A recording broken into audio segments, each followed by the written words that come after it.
Et salut tout le monde, c'est Sid Noir et aujourd'hui on se retrouve pour une vidéo un peu particulière puisque ce sera une vidéo tuto. Donc il y en aura au moins deux cette année, c'est sûr. Donc là on va commencer par celui-ci qui est donc la fabrication d'un nichoir à abeilles solitaires, enfin abeilles et guêpes solitaires, à base de cannes. Alors enfin moi c'est les cannes de Provence parce que c'est ce qui pousse dans mon jardin. Je vais essayer de vous montrer vite fait. Vous voyez, voilà, j'ai un canier. Vous voyez, j'en manque pas. Donc c'est ça que je vais utiliser pour la vidéo. Donc des cannes de Provence. Mais on peut utiliser aussi des bambous, par exemple. Tout ce qui est en fait tige creuse. Je vous montrerai aussi d'autres possibilités. Donc on peut faire donc des nichoirs comme celui qu'on voit à l'image. C'est-à-dire c'est celui qui est sur ma terrasse, que vous avez déjà vu dans différentes vidéos. Donc voilà, il suffit juste d'avoir un support et d'entasser les cannes les unes sur les autres, c'est tout bête. Alors vous avez aussi la version que j'ai faite dans le jardin. Donc c'est le coin où il y a mes nichoirs à bourdons, guêpes et donc abeilles solitaires. Et donc là on peut voir donc le nichoir à abeilles solitaires. C'est le même principe, sauf que là vous voyez un grillage parce que parfois les oiseaux attaquent les cannes pour... en fait avec leur bec elles ouvrent les cannes pour récupérer les larves que les abeilles ont mis dedans. Donc du coup, voilà, j'étais obligé de mettre un grillage et depuis que j'ai mis ce grillage, les abeilles galèrent un peu à traverser, mais sans plus, et au moins elles sont en sécurité, surtout l'hiver. Hein. Les attaques d'oiseaux sont souvent l'hiver. Donc du coup, on se retrouve avec notre fameuse canne de Provence et on va voir comment on fabrique le nichoir idéal. Donc ce qu'on peut voir, c'est que la canne, elle contient différents nœuds à différents endroits. C'est de l'approcher de la canne. Donc voilà, il y a un nœud, un deuxième nœud, un troisième, et ainsi de suite. Et le but est donc de couper au début la canne au niveau d'un nœud, donc avant le nœud, histoire que ce soit bouché. Et ensuite, on coupe juste avant le nœud suivant. Donc, alors là, j'ai sorti le vieux sécateur parce que j'ai perdu celui qui coupe bien. Donc je suis obligé de me débrouiller avec celui-là. Mais bon, ça fera l'affaire. Hop. Voilà. Donc on se retrouve avec la canne et son fond. Et une ouverture de l'autre côté pour que évidemment l'abeille puisse rentrer. Voilà, il ne faut pas qu'il y ait un trou des deux côtés. Sinon l'abeille ne nichera jamais dedans. Hein. Elle a besoin de rentrer. Et ensuite, elle accumule le pollen et le nectar. Au fond, elle fait un compartiment. Hop, elle fait un compartiment là. Ensuite, elle continue à remplir de nectar et de pollen. Elle pond un œuf, elle ferme, et ainsi de suite. Et elle fait ça jusqu'au bout de la canne. Donc voilà, un côté bouché, un côté ouvert. Et ensuite, on continue. Donc on a le côté bouché qui est là. Et on coupe juste avant le nœud.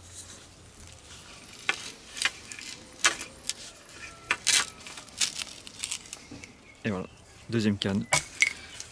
Et la troisième, et ainsi de suite. Donc pendant que je vais couper les cannes, parfois ça arrive qu'elles cassent comme ça. Donc là c'est même pas la peine d'utiliser parce que donc il y a un espace, il y a de l'air qui passe. Et l'abeille va pas aimer ça, donc elle va pas la choisir. Donc celle-là, on la jette, tant pis. Donc hop. Voilà. Donc je vais continuer à découper des cannes. Et je vais vous montrer en même temps les cannes que je coupe là. Je vais les placer dans mon nichoir sur la terrasse. Et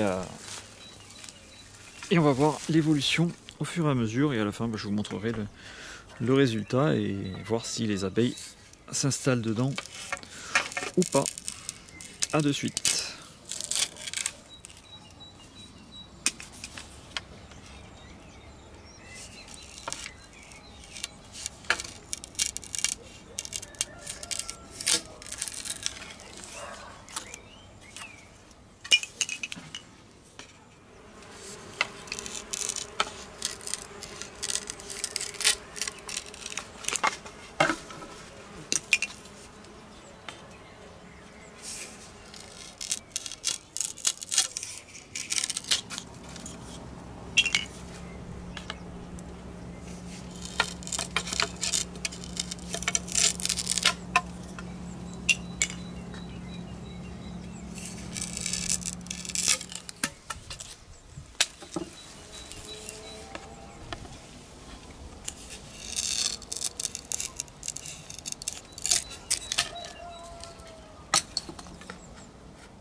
Donc ce qui est intéressant quand on coupe la canne, c'est que plus on avance au bout de la canne, les compartiments sont de plus en plus petits.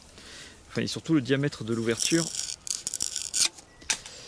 est plus petit par rapport, je sais pas si on peut retrouver, hop, voilà, par rapport aux premières cannes que j'ai découpées, on peut voir que le deuxième est plus petit.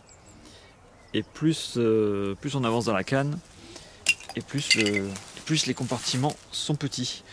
Donc c'est intéressant parce que du coup ça offre différents diamètres. Et les abeilles, selon le diamètre de l'abeille ou la guêpe sera différente. Puisque selon la taille de la guêpe, elle préférera un trou plus petit ou plus gros. Puis selon ce qu'elle met dedans aussi.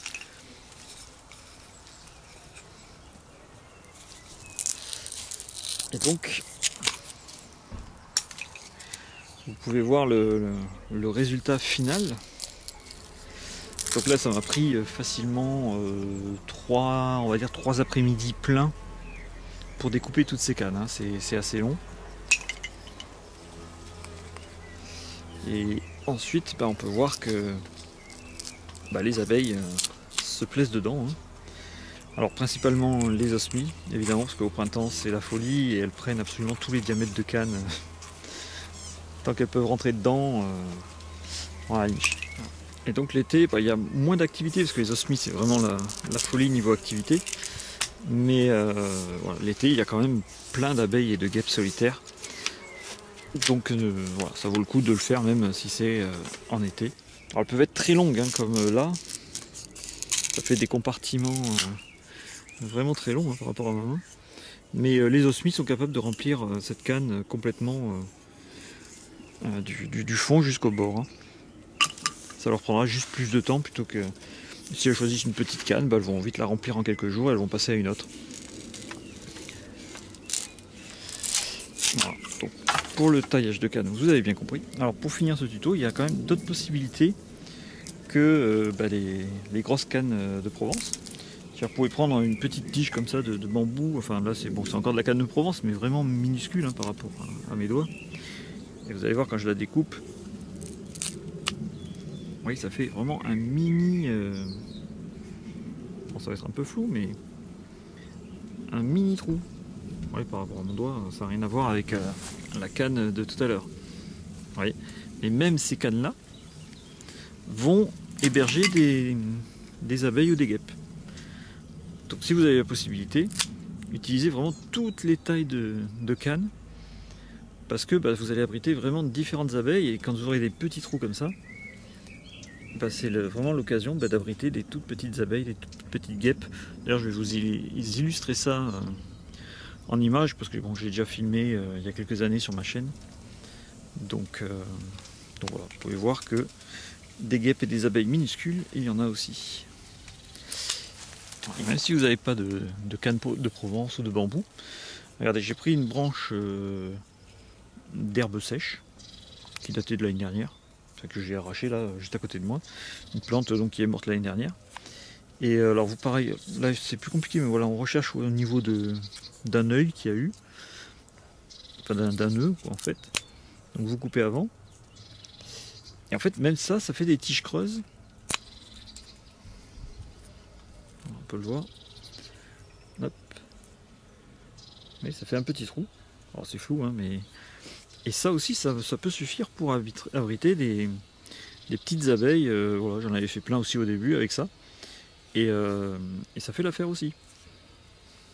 Donc voilà, on peut utiliser tout et n'importe quoi du moment que ça fait un trou et que l'autre côté soit bouché. Si c'est la canne n'a pas d'endroit bouché, vous pouvez le boucher avec quelque chose et ça suffira. Bon, du moment qu'il y a c'est bouché d'un côté, après qu'elle peut rentrer de l'autre, ça suffit. Donc voilà, on va s'arrêter pour ce tuto. Je pense que vous avez bien compris. Et puis on se retrouvera pour les tutos pour d'autres nichoirs, sûrement. Et puis d'autres choses aussi, sur les fourmis par exemple. Voilà, je vous dis à bientôt et ciao ciao. Alors, petit aparté sur les différents types de nichoirs à abeilles qui peuvent exister.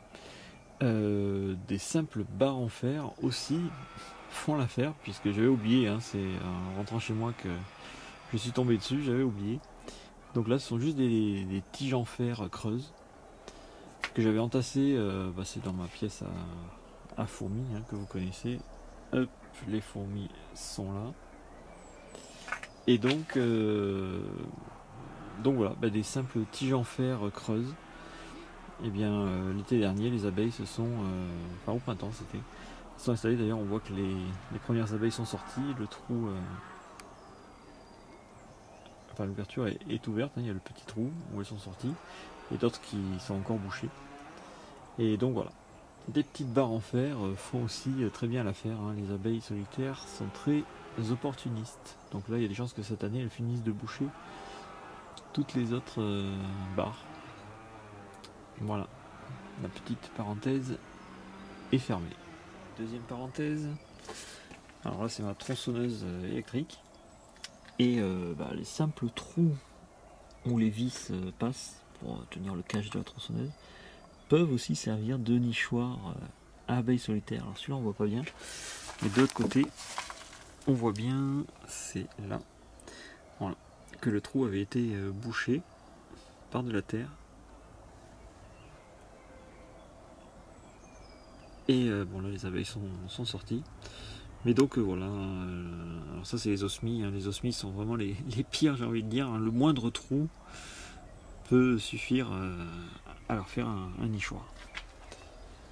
Une dernière parenthèse, ce petit trou dans le mur où il y avait, c'était avant une fixation pour une moustiquaire de la fenêtre. Et bien voilà, un petit trou dans le mur, un nichoir pour une abeille solitaire. D'ailleurs, on peut voir aussi, juste en dessous, des barres en fer que j'avais entreposées sur le rebord d'une fenêtre là. Et qu'est-ce qu'on voit? Je sais pas si on voit bien avec le soleil, mais il y a aussi une abeille solitaire qui avait niché dans cette barre en fer.